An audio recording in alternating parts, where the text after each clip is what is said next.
آرج بای فرهاد نیکزاد وکال بای امیر فخرالدین.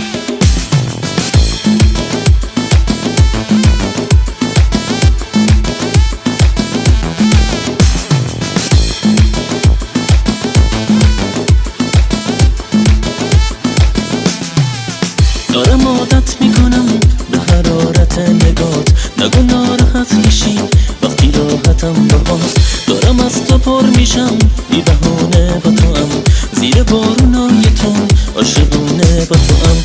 چه خوبه تو مهمونی باشی بیقرار من، واسه من برقصی و بشینی کنار من. من پر از فکر تو ام، تو پر از خیال من.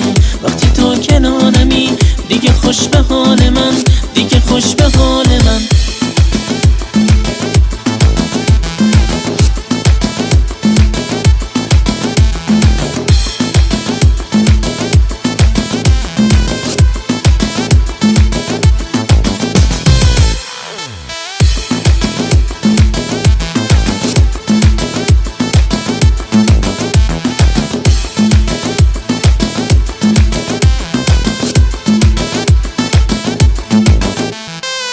با تو رویایی میشه این شبای خاطره، چشمای تو مرا تا خود رویا میبره. داغی عشق من از گرمی حس توه، نه کسی شبیه من نه کسی مثل توه. چه خوبه تو مهمونی باشی بیقرار من، واسه من برقصی و بشینی کنار من. من پر از فکر تو هم، تو پر از خیال من. وقتی تو کنارمی دیگه خوش به حال من، دیگه خوش به حال من.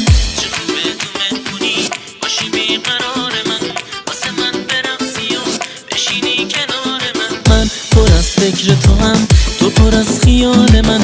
وقتی تو کنارمی دیگه خوش به حال من.